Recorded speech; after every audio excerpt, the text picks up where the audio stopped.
Come on in to Margaret McSweeney's Kitchen for Kitchen Chat, where every week you'll meet chefs, cookbook authors, foodies, gourmets, and just plain people who love to eat. And along with laughter, chat, recipes, and stories about food, you'll sometimes also hear words of inspiration, love, and hope.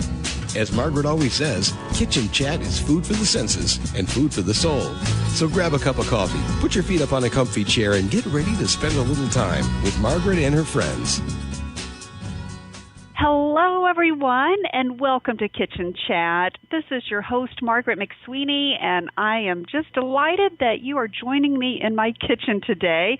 We are going to take a virtual trip together to the vineyards in California with our wonderful, wonderful guest, Marimar Torres, who is the proprietor and wine expert, and also she speaks 6 languages and has 2 cookbooks out there. So Marimar, welcome to Kitchen Chat. Thank you so much. It's a pleasure to be here. Oh, this is great. So 6 languages. I have to first of all ask, which languages?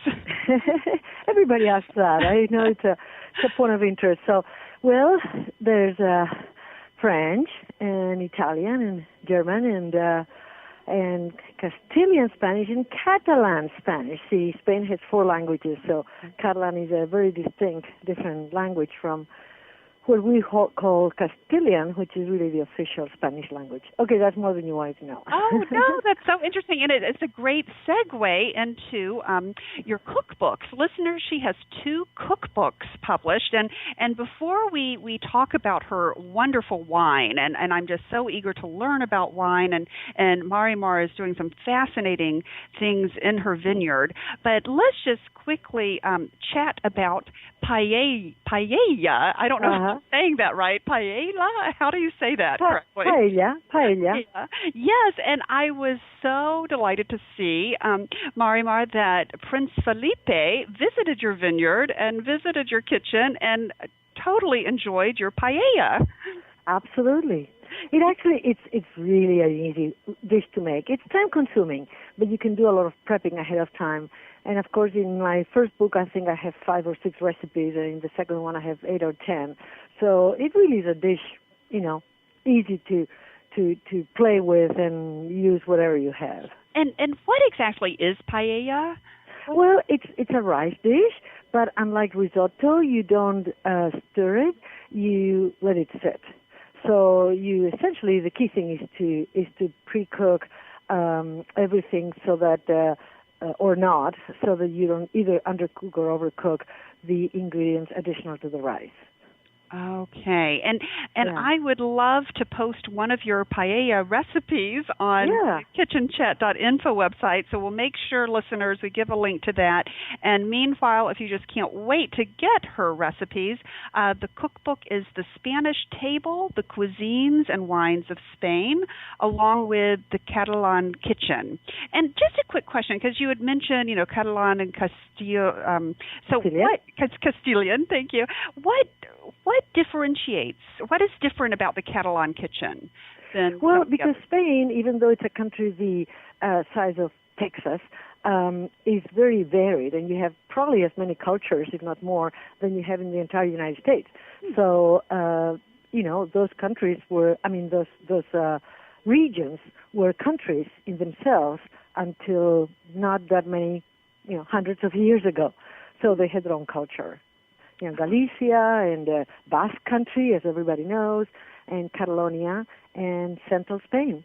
And so are there certain foods that Catalan is known for? Oh, absolutely. And is it paella, or what are some highlights of that? Yes, paella is originated in Valencia, which is part of what we call the Catalan countries, Catalan-speaking countries. And, paella is, of course, the most well-known dish of Spain today, I think. But, there's many classic dishes in Catalan cuisine, and, that's what my book is about, explaining what different, I think that, Catalan cuisine has ingredients that we all know and love, but put together in a different way. And I would say that the, ingredients you could say that are classic are the onions, tomatoes, peppers, herbs like rosemary and thyme and bay leaf, and then spices, and then fruits and nuts. And so many times, dishes like yesterday I had a lunch and I made a classic, which is meat marinated in green peppercorns, and then put together in the sauce with apricots and figs and prunes dried, and then in a brandy cream sauce. And you can see the combination of sweet and sour is very classic Catalan. And the good thing about that is that it goes beautifully with Pinot Noir. Yes. The whole point, because that's the wine that I make.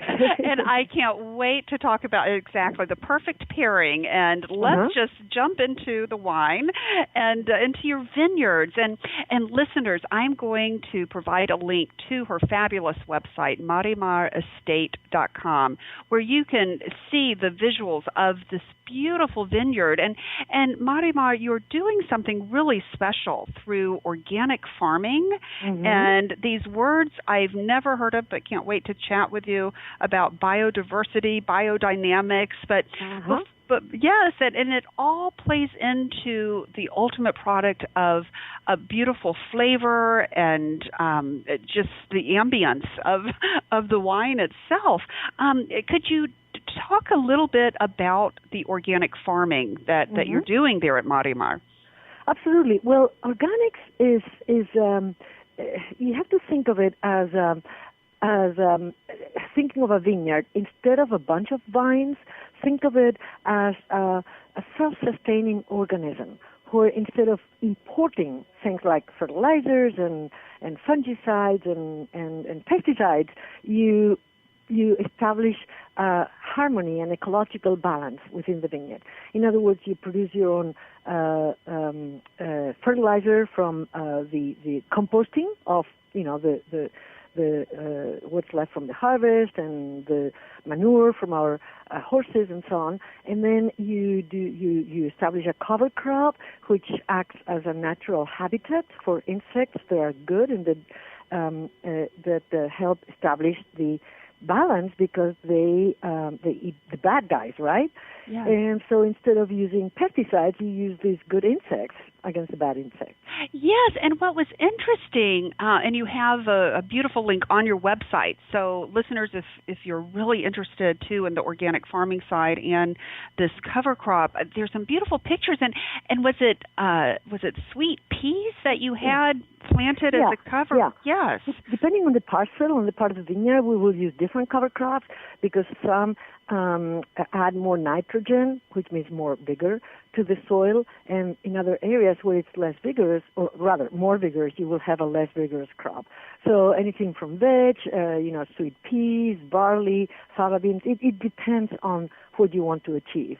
So it's easy to establish, well, not easy, but it's possible to establish a balance. And in fact, I've been organic since 2003, and I remember my brother in Spain, who runs the family winery named Torres, which is a much bigger concern than I am. I am here about 10,000 cases, and we there are 5 million. But anyway, he said, well, what is going to happen if you have a pest? And I said, well, I guess I'll cross that bridge when I get to it. And the truth is, we've never had a pest ever since we've been organic. And then we added biodynamics in 2010. And biodynamics, in a way, is where you talked about the biodiversity and the preparations. And really is a step beyond organics. Organics and biodynamics are cousins. But when you're biodynamic, you're adding the biodiversity. In other words, it's returning to the old farm and establishing the ecological balance of, animals and plants and people within the frame of the vineyard. Yes, and it all ties in together. And do you feel that it becomes, in a sense, terroir? And I'm probably not pronouncing that very well. Yeah, you express terroir much better. And some people think that biodynamics is, a joke, or, I've heard it say, or magic, or this is not true, because you have to realize that biodynamics was born in the 1920s from an Austrian philosopher, Rudolf Steiner, and then organics came in the 1940s. So organics really came from biodynamics. And what happens is that today, I mean, for instance, the moon, of course we know that the moon influences the water, right? We know that. And the vines are about 80% water. So naturally the moon influences the vines. And everybody, who's been a farmer knows that there's a better time to plant and a better time to harvest, right? But today we have the technology that allows us to put other priorities over the phases of the moon, right? So, for instance, if today I know exactly when I want to pick my grapes, and if the moon is not in the right phase, I'm not going to care.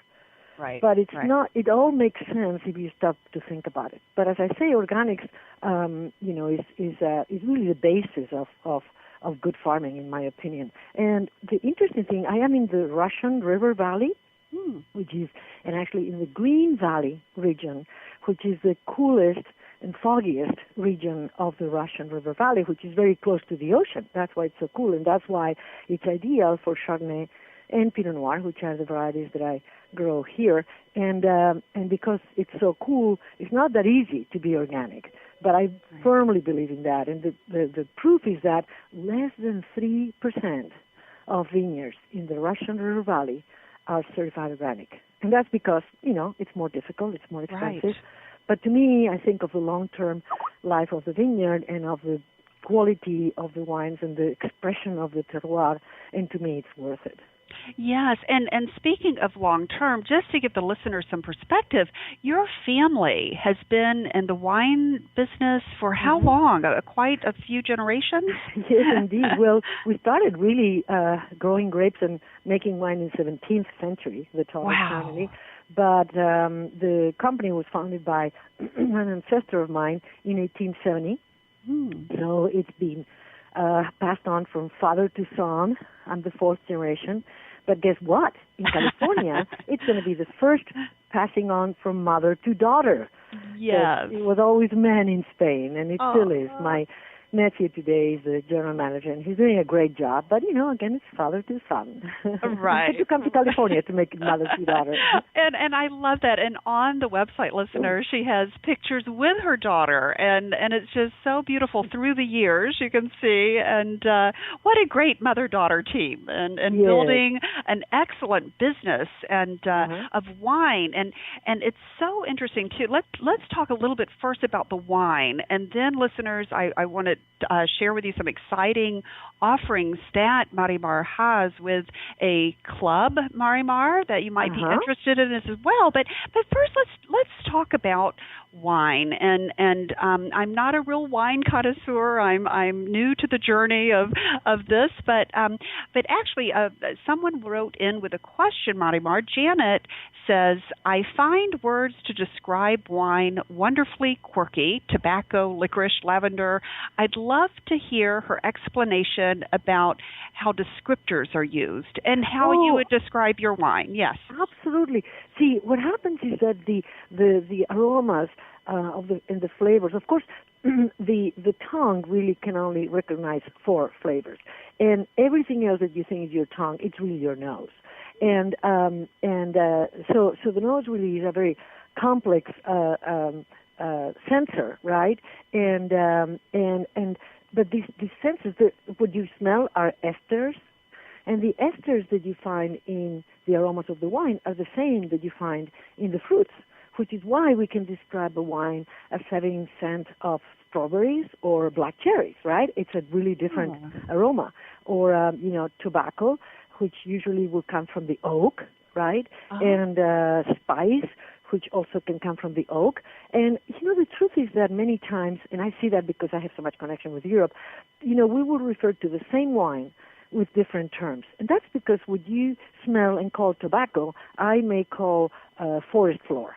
We're talking about the same thing. So my principle is that everything goes. If you smell cherries, there are cherries. If I smell wild berries, that's nothing wrong with that. If you smell tobacco, I can't say you're wrong. It's very personal, very subjective. And that's the thing about wine, that, you have to realize that the best wine is the one you like. Yes. And, and food pairings, which I'm very keen on, I think it's great fun. But it's fun to try different things. And many times I try one dish with different wines, and I ask people when I have, a crowd, okay, who liked this dish better with the Chardonnay and who liked it better with the Pinot Noir. And most often, it's going to be half and half. So there's no rules, and that's what is so important. In food pairing, I always have more than one wine. When I have more, more than two people. Yes. for each dish, so that you can compare. And for instance, one thing that I love with my Pinot Noir, the Russian River Valley Pinot Noir, because I have another one that's Sonoma Coast. The Sonoma Coast goes really well with many cheeses. The Russian River Valley Pinot Noir goes really well with dark chocolate. And 2 days ago I had a lunch here, and I served my dried figs stuffed with dark chocolate and pistachio nuts in a brandy dark chocolate sauce. Yum! Wow! It is so good. With that Pinot Noir, it's really, and hey, about 10% of people will not like it. That's fine.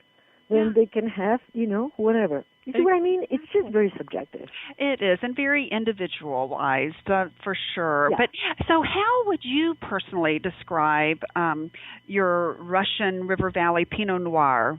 What would be the descriptor?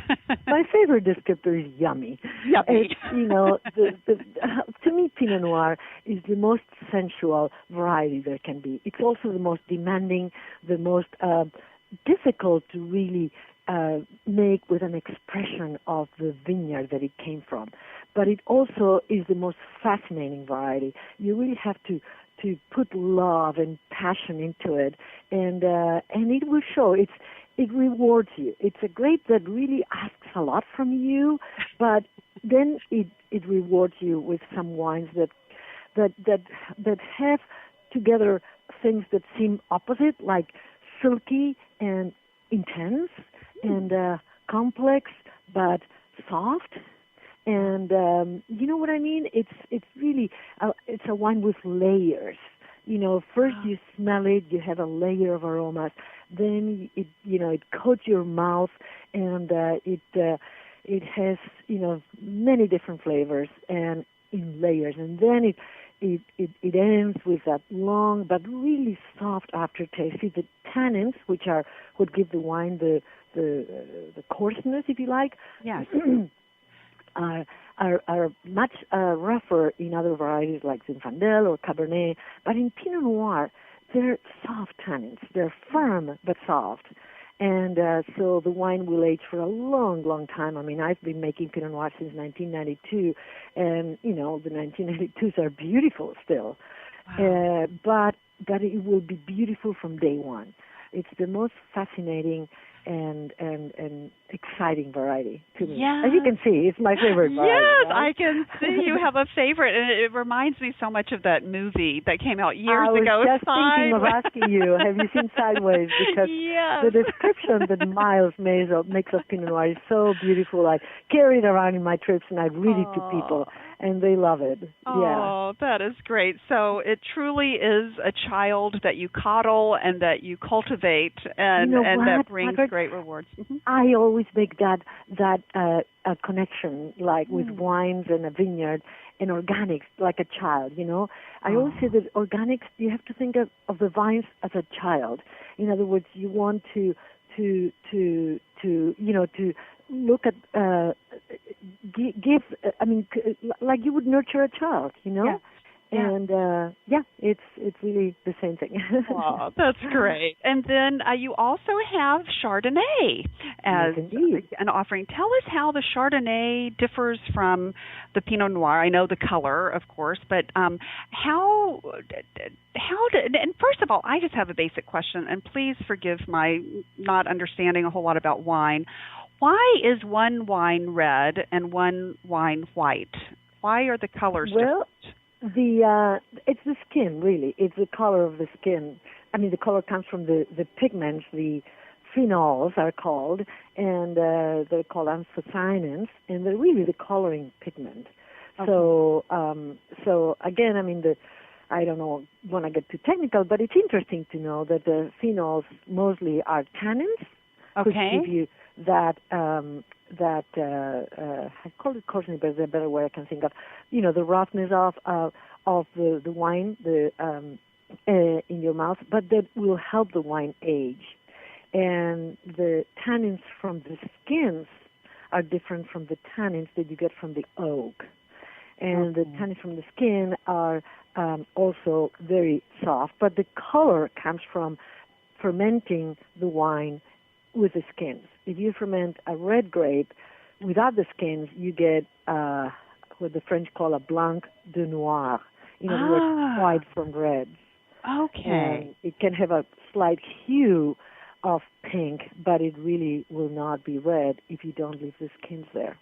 So in a way you can think of tannins, which is, what's most present in a red wine, you can think of that as a third dimension. So a white wine, in a way, is like bidimensional, and a red wine is three-dimensional. Okay. I hope that makes sense. Yes, it does. And thank you. And I appreciate your taking my questions on this, because I'm on this culinary journey as well. But another question, how does the farming and cultivating differ, or does it, with the varietals? Do you have to, it seemed like the Pinot Noir needed extra care, but is it, each grape has a different level of care required? Yeah, I wouldn't say more or less care. There's wonderful Pinot Noirs, and there's Pinot Noirs that are not so good, and the same with every variety, with Zinfandel, with Syrah, with Tempranillo, with, Tempranillo is a Spanish grape variety that I've adapted to my vineyard, and I'm growing it here too, and it's giving us wonderful wines. But anyway, I think, to me, the important thing is the vineyard. Yes. You need to get really high quality fruit to produce a great wine, which is why here from day one I made wine from only my own vineyards. Now we have two. We have one here in Russian River and one in Sonoma Coast, in the true Sonoma Coast, very close to the ocean, where we make a fantastic Pinot Noir. Oh, that sounds great. So it's just it's just caring for. And is there and then if you really are able to pick the grapes at the optimum point of maturity, then I believe that 80% or more of your job is done. Okay. And that's why at my winery we don't have a winemaker position, because I think that who makes the wine? It's the grapes. Really. It's the grapes. Our job. We produce a wine as an extension of farming the vineyard. And I think of myself of, the leader of the team, which is just three of us. We have a technical director, a cellar master, and myself, but none of us calls him or herself the winemaker. Right. I love that, the team approach. And I just also have another basic question. What made you decide to produce those two varietals, the Pinot Noir and Chardonnay? Well, I looked for the right property for almost 2 years here in California. And all the way to Mendocino and down to Monterey. And when I came to this property, it was love at first sight. It is so beautiful. You just have to come and visit. You will see. It really is just, it's beautiful. And so it's so beautiful that, I like to work hard, and I do. Last night I was at the winery until 10 o'clock, and but I came home. I live above the vineyard. I'm that lucky. And, I come home and I'm tired, but I have a sense of having accomplished something, of, I finished what I had to finish, and then I come to my home and I open the gate and I can see that beautiful view of the vineyard in Santa Rosa behind it. And it's just, you have a sense of fulfillment that is very difficult to express. But anyway, I found this property, was love at first sight, and I was told at that time, that was in 1981, I had no idea about viticulture, because that's a man's thing in Spain. I had never been trained in enology or viticulture. Enology is the study of wine. And so I had a consultant, and he said, well, this is, very fine, but this is very cold, so really you will grow very good Pinot Noir and Chardonnay, but nothing else. And I thought, there's nothing wrong with that. I love Burgundy, so there you go, Pinot Noir and Chardonnay. And and it was just, I was very lucky, because I remember again talking to my brother and saying, I saw this property, it's so beautiful. And he said, well, but are there other vineyards around? How do you know it's a good land for planting grapes? And I said, well, there's one vineyard, and, but it's very beautiful. So I just bought it and I lucked out. Oh, and I would love to visit one day, Marimar, and I will plan to for sure. But meanwhile, listeners, if you're planning a trip to California, definitely check out the website. Wonderful tours and activities, a great wine club as well, with some great offerings, with these great pairings of chocolate, all these fun classes, and indeed. Let's see, the day after tomorrow, Saturday, we have our Valentine event for the wine club, which is our Pinot Noir blending workshop. We have about 9 or 10 events in the year, so just about one every month. And what we do in this Pinot Noir blending workshop, we give every guest, which we limit to 40, a beaker and 4 glasses of wine and 4 bottles of different clones. Because Pinot Noir has many different families, and we call those clones, and they are different among them. And so you taste them, and then you decide which is the blend that you like, and so then you give us the percentage, and we bottle the wine for you. So you go home with a bottle of wine, and it's really fun. It's an event that's sold out, for months. So it's great. And I want to say that we are open for visitors every day of the week from 11 to 5. And we are just an hour drive from the Golden Gate Bridge north west of San Francisco. So it's really an easy drive. So the wine club is called Club Marimar, of course. Yes. And it's very easy to join. You have 2 shipments every year. And, different tiers. You can get 6 bottles or a case or 2 cases in every shipment. And we have many perks and invitations to events and wonderful special wines that we bottle for our wine club members.